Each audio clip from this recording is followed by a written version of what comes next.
नमस्कार दोस्तों, क्या हाल चाल है। तो एक सवाल है जो कि आज मैं डिस्कस करना चाहता हूँ और देखता हूँ क्या अम, इस सवाल का जवाब क्या है। सवाल जो है, जो छोटे छोटे व्यापारी हैं उनके विषय में, उनको लेके है। जानते ही हैं कि आजकल लॉकडाउन है। भारत में लॉकडाउन अब बढ़ गया 15 दिन के लिए। पर अभी तक ये नहीं सोचा गया है, ये जो छोटे छोटे बिजनेसमैन हैं, जो छोटी छोटी फैक्ट्री लगाए हुए हैं या छोटे छोटे काम धंधा जो कर रहे हैं, जिनके अंडर में जो है 15 मजदूर होते हैं, काम करते रहते हैं, अब उनका क्या होगा, ये सोचने वाली बात है। क्योंकि ये एक अनऑर्गेनाइज सेक्टर से हैं। ऑर्गेनाइज सेक्टर वाले तो ठीक है, ऑर्गेनाइज सेक्टर वाले वही हैं जो भी बड़े बड़े बिजनेसमैन हैं। वो ऑर्गेनाइज हैं थोड़ा, पर छोटे छोटे जो हैं वो अनऑर्गेनाइज्ड हैं। ये एक अच्छा मौका है जब सरकार को, ये मेरा एडवाइस है कि इनको भी जो है ऑर्गेनाइज्ड में लाना चाहिए, ऑर्गेनाइज जो प्रोटोकॉल है उसमें लाना चाहिए। क्योंकि कई लोगों से मुझे ये खबर मिली है कि भाई हम क्या करें, अब मेरा जो है फैक्ट्री बंद हो गई या मेरा शॉप बंद हो गया। अब उसमें 10 लोग काम करते थे, अब वो 10 लोगों का, भाई वो फैमिली, तब हैंड टू माउथ, मतलब पर डे वो काम करते थे, पर डे वो खाना खाते थे। अब वो लोग जो है दबाव डाल रहे हैं छोटे बिजनेसमैन पे। अब वो कहाँ से दे पैसा। तो तो मैंने पूछा उन लोग से कि क्या सरकार की तरफ से तुमको कुछ कोई सहयोग नहीं मिला। तो पता चला कि नहीं, कोई सहयोग नहीं है। बड़े बड़ों को है पर छोटे वालों को नहीं है, जो कि अनऑर्गेनाइज्ड हैं। क्योंकि आप देखेंगे, अगर किसी भी शहर में चले जाइए आप, तो हर 2 कदम पे आपको कुछ ना कुछ जो है, किसी का दुकान है तो किसी का कुछ है, तो किसी का फैक्ट्री है छोटा सा, तो किसी का घर में कुछ है, तो किसी का एक प्लॉट में अपना बिजनेस कर रखा है वो है, तो कुछ ना कुछ है। और सभी के पास ना कुछ वर्कर्स, काम करने वाले होते हैं, जो असिस्टेंट होते हैं। आप दुकान पे ही चले जाइए, एक आदमी होगा जो मालिक होगा, उसके बाद 4 लोग उसके अंडर में दुकान संभाल रहे हैं। अब दुकान में बिक्री नहीं हुई 2 महीने से, तो वो बंदा, दुकानदार, जो मालिक है वो क्या करेगा। अब कहाँ से वो पैसा देगा उनको। हम्म। हाँ, ये ज़रूर है कि अगर गवर्नमेंट की तरफ से कुछ मालिक को सहयोग मिले, फिर बोला जाए कि आप जो है इनका मिनिमम अमाउंट जो है, मिनिमम सैलरी आपको बना के रखना है इनका, हम्म, इनको देना ही देना है। उसमें कुछ इलेक्ट्रॉनिक सिस्टम लगाए कि पहले मालिक को मिले, मालिक से उनको मिले, पर मंथ जैसे मिलता था वैसे मिले ना।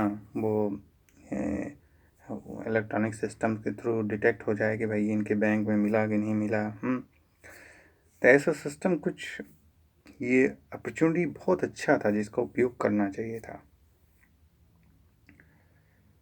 नहीं तो वही हो रहा है कि आप देख ही रहे हैं, पूरी बॉम्बे में कितने सारे मज़दूर जो फंसे पड़े हुए हैं, डेली वेजेज वाले हैं, उनको कुछ नहीं मिल रहा है। एक तो ये भी होना चाहिए, दूसरा ये भी होना चाहिए कि जो डेली वेजेज वाले हैं उनको भी एक सिस्टम में लाना चाहिए। जैसे कि होना चाहिए कि भाई आप पर डे काम करते हैं, कोई बात नहीं, पर डे आप काम कीजिए, पर डे अगर आप काम करते हैं तो आप जो है अपने टैक्स को जो है 100 रुपया कमाते हैं तो 10 रुपये टैक्स में आपको जमा करना है। और उस 10 रुपये का ये जो मौका, इस तरह के सिचुएशन जब आते हैं, इसमें हो गए या वो डेली वेज वाला बीमार हो गया या कुछ हो गया, उसमें उस पैसे को उपयोग करना चाहिए। कुछ न कुछ ऐसे सिस्टम को थोड़ा सा ऑर्गेनाइज करने की कोशिश करनी चाहिए। और ये भी ठीक नहीं है कि कुछ लोग पैसे टैक्स में देते हैं, उस टैक्स के पैसे को जो सिस्टम है, सिस्टम के थ्रू उसको दूसरे लोगों को दे दिया जाता है। वो भी गलत है, क्योंकि उससे क्या होता है कि जो टैक्स भर रहा है उसका जो है उसको प्रॉब्लम खड़ी हो जाती है। वो कहता है मैं टैक्स भर रहे हैं, फालतू का भर रहे हैं, क्योंकि कोई बेनिफिट नहीं मिल रही है। बेनिफिट दूसरों को मिल रहा है, उनको नहीं मिल रहा जो टैक्स भर रहा है। तो आ, कुछ ऐसे जैसे करना चाहिए कि अगर डेली वेजेज वाला 10 रुपये पर डे जो है अपने उसका जो है टैक्स भर रहा है, तो उसको कभी भी वो बीमार हो या जो भी हो, उसका कंडीशन ख़राब हो, उसके घर का कंडीशन ख़राब हो, तो गवर्नमेंट उसको जो है बेनिफिट दे। जो जितना ज़्यादा टैक्स भर रहा है उतना बेनिफिट उसको मिलेगा। जो 10 रुपये भर रहा है उसको 10 रुपये, जिसको जो 20 रुपये भर रहा है उसको 20 रुपये से ज़्यादा का। तो एक तो ये सिस्टम थोड़ा सा अब लोग बोलेंगे कि भारत बहुत बड़ा देश है इसलिए इतने सारे लोग हैं, कैसे होगा। ये ज़रूरी नहीं है। नोडल बनाइए, नोडल एरिया, कि आप जो है एक दिल्ली जैसे बड़ा शहर, तो उसमें एक एरिया जो है, उस एरिया जैसे एमएलए का एक एरिया है, उस एमएलए के एरिया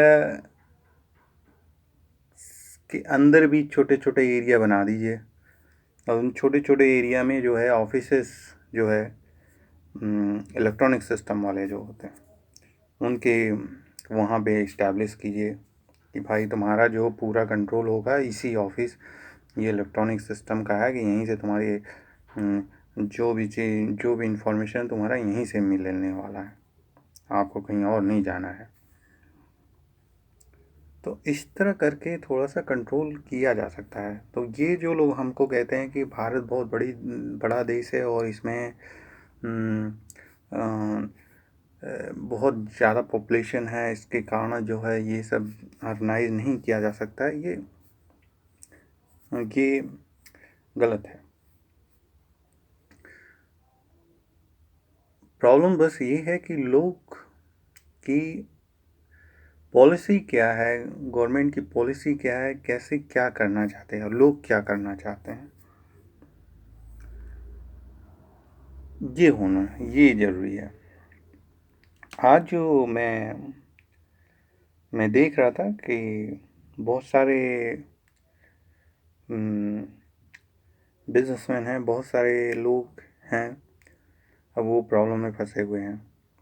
उसका रीज़न बस केवल यही है, अनऑर्गेनाइज ऑर्गेनाइज का चक्कर नहीं है इसमें। इसमें चक्कर ये है कि कोई मतलब एक सिस्टम को इस तरह से नहीं बनाया गया है कि वो लोग जो है बाउंड हों शो करने के लिए, कि जैसे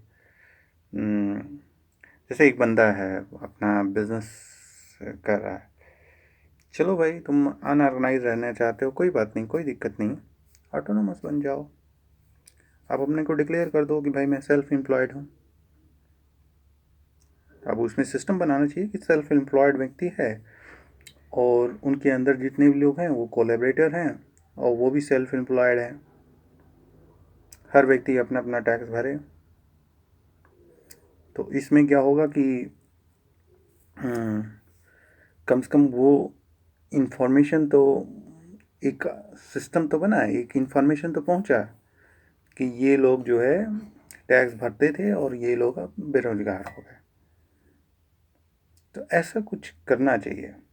पता नहीं मेरे ओपिनियन से लोग सहमत होंगे कि नहीं होंगे, पर जो भी है लॉकडाउन का बहुत बड़ा इम्पैक्ट पड़ रहा है छोटे व्यापारियों पे, और जो वर्कर लोग हैं उन पे, काम जो डेली वेजेज वाले हैं, हैंड टू माउथ। और जो बड़े बड़े हैं तो उनकी तो बात ही छोड़ दीजिए।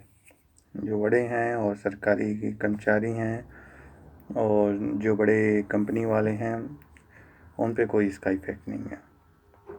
जो ज़्यादा इफ़ेक्ट है इन पे है। और ये एक अच्छा मौका है जब एक मतलब कानून को, मतलब लोगों को बैठ के सोचना चाहिए, जो लोग पॉलिसी मेकर्स हैं उनको सोचना चाहिए कि इस मौके को किस तरह भुनाएं कि सब लोग को सपोर्ट मिले। अगर ऐसे कोई कंडीशन फ्यूचर में आए तो सपोर्ट मिले। चलिए, अब मेरा तो यही विचार है, अब पता नहीं और लोगों दूसरों का क्या विचार होगा। चलिए, धन्यवाद, बाय बाय।